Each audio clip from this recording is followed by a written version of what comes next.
Switch chat room, take one. When you got invited to be part of these conversations, what emotions did you feel? I felt excited, but also very honored to get to do this. I was super excited and expectant. Very nervous and a little bit scared. Excited and thankful. I was excited just because I knew it was going to be like a fun experience, but I was also expectant because I knew it would push me to tap into my thoughts and hard questions. That's good. I was very excited, but also honored. I've been at Life.Church for all 16 years of my life, and so getting to finally do something like this was really exciting for me, and I felt very honored to get to step into this position. What did you do with the emotions that you felt? Like, did you process them with anybody? How did you kind of work through the initial, like, oh my gosh? I obviously was screaming and jumping up and down like one would. So my mom was like, what are you so excited about? So I told her, but then I also got to tell my switch leader, Allie, because she's one of the ones that recommended me. So that was really cool to get to tell her. I definitely shared that moment with my mom. Yep. Because she got told first. And then she told me, and she was like, they're thinking about it. And I was like, That's awesome. I told my mom, and then I went back from lunch, and I literally told my whole entire biology class. It's good. It's so fun. When you guys have, like, kind of conflicting emotions, how do you handle that? Like, fear plus excitement, or, like, super honored, but kind of, like, scared you'll mess it up, or, like, whatever conflicting emotions you may have. How do you deal with that? I try to tap into the better one and let that one kind of direct and lead. Yeah, I just put my trust in Jesus that he would give me the right words to say and the right feelings and the right expressions and just truly his words through my mouth. So the truth is that what you're doing right now, it requires this thing called vulnerability.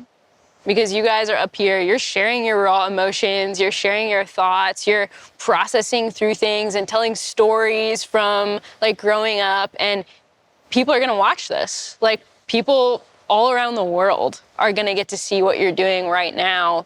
So how in the world did you get to the place where you were like, yeah, I'm willing to be that vulnerable? Like, I'm willing to bring my authentic self to these conversations. If it brings other people closer to Christ, then I will be as vulnerable as I can. That's so good.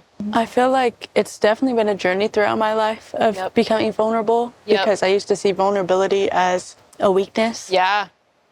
And only up until recently, I was like, I can be vulnerable and still be strong. Yes, come on. And show people that I can still be strong. That's huge. I feel like it was vulnerability leading up to this point. I've been honest with my switch leaders. I've been open with them.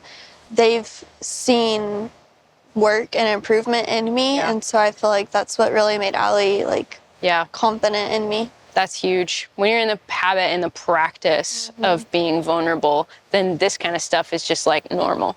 The people that I've been letting influence my life over the past few years and kind of like role model me, helped me get to this point where I'm willing to talk about, my feelings and thoughts and stuff. How have you guys seen, or do you have a story even, of when God has used your vulnerability in the past?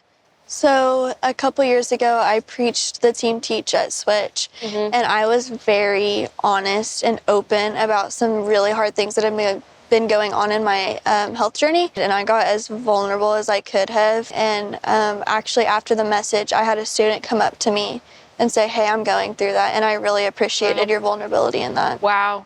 I go to Sierra Leone, which is like a country in West Africa, and one of the first times that I went over there, I remember I was sitting with like this group of girls at one of the orphanages, and I was telling them my story of like abuse throughout my life, and they've experienced that on a far deeper level.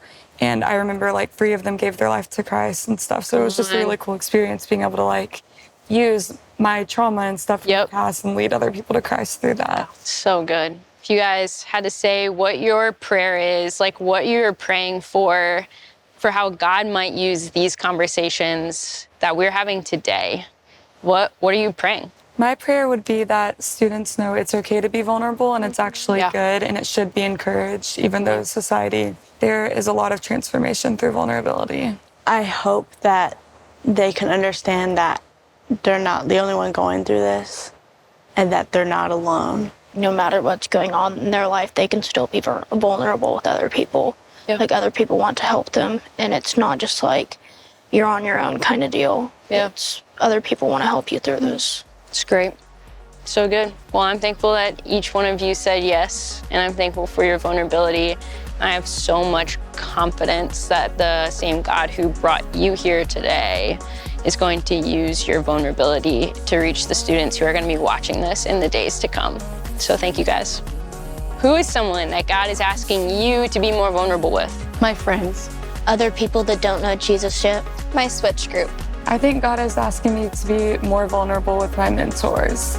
If you enjoyed that conversation, go ahead and check out our entire playlist of chat rooms right here on Switch Youth.